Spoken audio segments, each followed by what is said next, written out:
बहुत अच्छी जनता, बुरी थोड़ी होती। हेलो जी क्या कहेंगे? क्या कहेंगे?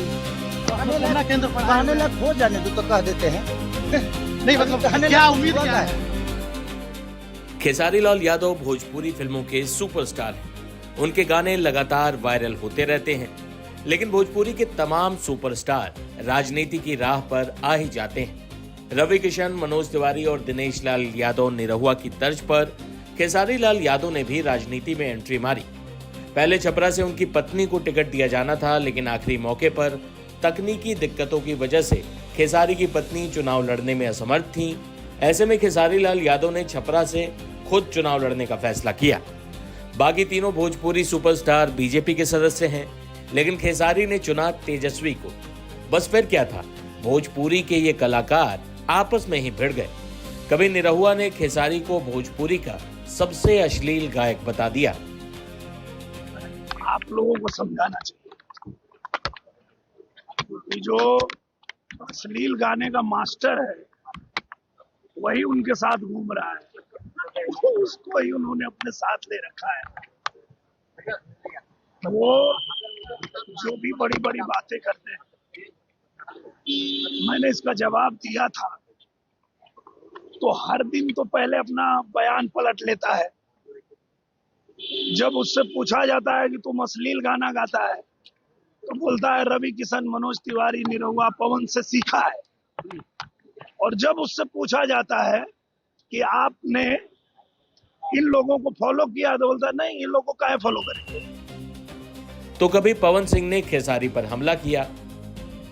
मैं तो चाहता हूं कि नहीं ये बोलूं, लेकिन तुम लोग यही खातिर लगा देता रहा मैं कि हाँ मैं कुछ जवाब दूं। तो देखा, हमरे भोजपुरी में एगो बात कहल जाला कि अधजल गगरी छलकत जाए, थोड़े धन में खल हो रहा है।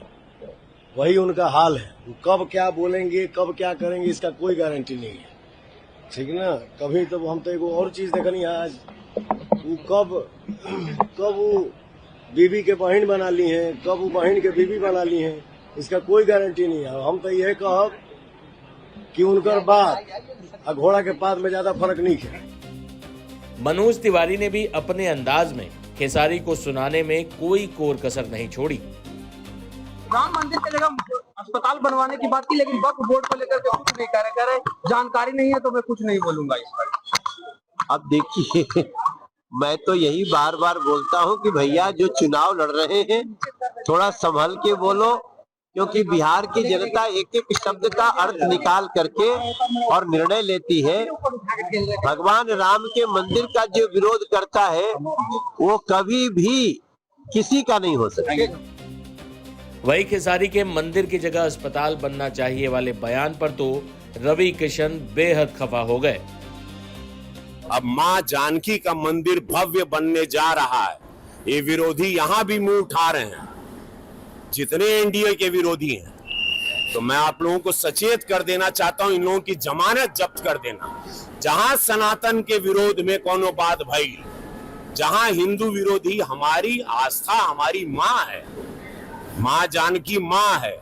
आप मां राम मंदिर के लिए आप कह रहे हैं, वो आवाज अब मंदिर बन गई बा तो कहता रन कि वहां हॉस्पिटल बनता तो वहां लोग इलाज कराते हर समुदाय के लिए, ये बात कर रहे हैं। और मतलब उससे पता चलता है ये लोग क्या थे पहले। भोजपुरी सिनेमा को, भोजपुरी में काम करके हिंदुत्व का नाम लेके सब कुछ किए, कमाए खाए, आज भोजपुरी इंडस्ट्री बंद हो गया।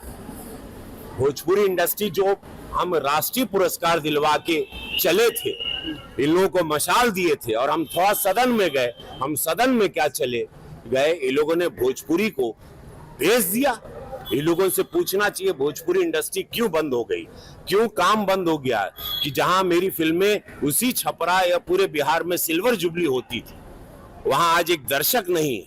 उसका कारण कौन है? किसने भोजपुरी को बदनाम किया, किसने भोजपुरी की ये हालत की, किसने जो किया। तो आज वो लोग जवाब दें कि वो इंडस्ट्री पे ताला लगा के आप कोई और कुछ उम्मीदें देंगे। ये छूट पर, जहां पर एक जंगल राज था, उस दल के साथ जहां सनातनी विरोधी आवाजें निकलने लगी, राम मंदिर के खिलाफ आप लोग आवाज निकाल रहे हैं, मां जानकी के मंदिर जो बनने जा रहा है उसके विरोध में आप लोगों की आवाजें निकल रही। इससे ये पता चलता है आपकी विचारधारा क्या है, और जनता जान रही है। इन लोगों की जमानत आप जब्त कर देना। जो भी सनातन विरोधी बात कर रहा है, जो भी माँ बहन की सुरक्षा के साथ खिलवाड़ कर रहा है, हमारे सनातन, हमारे इतिहास को, जड़ों को उखाड़ के फेंकना चाहता है, उन लोगों को आप लोग पनपने ना दें। हालांकि खेसारी लाल यादव ने अकेले ही अपने तीनों सीनियर अभिनेताओं को जवाब दिया। कॉलेज भी तो जरूरी है, शिक्षा भी तो जरूरी है, अस्पताल भी तो जरूरी है, लोगों के रोजी रोजगार भी तो जरूरी है। आप सिर्फ मंदिर मस्जिद बनाकर लोगों को कितना रोजगार दोगे आप? श्रद्धा दिल में होता है किसी भगवान के लिए, मंदिर में भगवान नहीं होता है, हमारे दिल में होता है, उत्पन्न होता है, तब हम मंदिर जाते हैं। मेरा विषय वो है कि मंदिर बनना चाहिए। मैं ये नहीं कह रहा हूं कि मंदिर नहीं बनना चाहिए, मंदिर बनना चाहिए, लेकिन मंदिर के साथ साथ लोगों का ख्याल भी। आखिर बताइए, आप मंदिरें बना दे और लोगों के पेट में अन्न ही ना दे तो भूखे भजन होता है क्या? और रवि भैया के बात के लिए तो आप बिल्कुल कुछ मत कहिए। वो तो जीने के लिए कुछ बनाते नहीं है, वो तो मरने के लिए बनाते हैं। आपने उनका बयान सुना हो गया, माननीय आदित्यनाथ योगी जी के सामने बोल रहे हैं कि तुम लोग अगर यहाँ पे जलोगे गोरखपुर में तो सीधे स्वर्ग में जाओगे। तो वो जीते जी आपको कुछ नहीं देंगे, मरने के बाद का प्रोसीजर उनका जो है वो बहुत प्यारा होता है कि आपके चैन से जलने के लिए वो व्यवस्था करेंगे, आपके जीने के लिए वो कोई व्यवस्था आपको नहीं देंगे। वो कुछ भी बोल सकते हैं, वो महादेव है भाई और हम लोगों के बड़े भाई है और उनका विचारधारा अलग है। तो आपने सुना होगा ना, और उस पे आदित्यनाथ योगी जी हंस रहे हैं क्योंकि उनको भी लग रहा है कि ये जोकराई चल रहा है। कौन आदमी बताइए मरने के बाद ये सोचता है कि मैं जलूंगा तो गोरखपुर में जलूंगा तो स्वर्ग बन जाऊंगा? ऐसा तो नहीं कि वो स्वर्ग का सीढ़ी है, उन्होंने जलने के लिए वो चीता बनाया है कि स्वर्ग का सीढ़ी बना दिया है। रावण तो स्वर्ग का सीढ़ी बना नहीं पाया, लेकिन हमारे रवि भैया ने स्वर्ग की सीढ़ी गोरखपुर में बना दी है। अब जिसको जलना है आप उस स्वर्ग के सीढ़ी पे जाकर बैठो, आप जलोगे सीधे स्वर्ग में चले जाओगे। तो छोड़िए, वो बड़े भाई है भाई, वो कुछ भी बोल सकते हैं।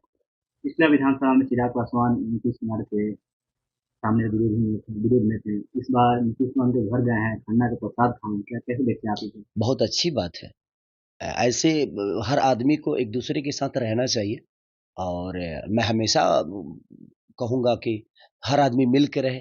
पार्टी अलग चीज हो गई, व्यक्तिगत रिलेशन अलग चीज हो गया, व्यवहार अलग चीजें हो गई।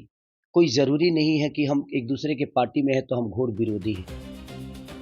लेकिन अब खेसारी लाल यादव अपनी ही सीट गंवाने के करीब पहुंच चुके हैं। छपरा से वो लगातार पीछे चल रहे हैं। बीजेपी की छोटी कुमारी बड़े अंतर से आगे चल रही।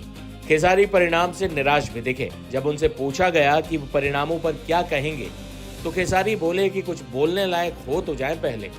देखिए चुनाव परिणामों में पिछड़ने के बाद क्या बोले खेसारी लाल यादव। जनता के प्रति क्या बोलिएगा खेसारी साहब? बहुत अच्छी जनता, बुरी थोड़ी होती है। हेलो, छपरा की जनता आपको 60,000 लोग प्यार मिला, जिन्होंने वोट दिया उनके बारे में क्या कहेंगे आप? वोट नहीं, आशीर्वाद है भाई। आपको क्या लगता है कि इस तरह का वोट मिला?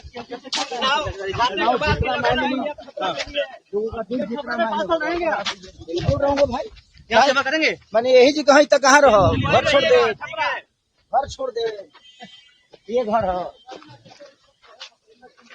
ले लिए। खेसारी जी क्या कहेंगे? क्या कहेंगे? कहने लग हो जाने दो तो कह देते हैं। नहीं मतलब कहने क्या उम्मीद क्या है? मेरी उम्मीद उस पे है, बाकी किसी पे नहीं। हाँ, खेसारी लाल यादव अगर छपरा से चुनाव हारते हैं, जैसे कि साफ संकेत दिख रहे हैं, उसके बाद वो राजनीति में रहेंगे, इसकी संभावना कम ही दिख रही है। बिहार में जनता ने नीतीश कुमार पर गजब का भरोसा जताया है। एनडीए 200 के पार जाती दिख रही है, जबकि तेजस्वी यादव की अगुवाई वाला महागठबंधन पानी मांगता भी नहीं दिख रहा।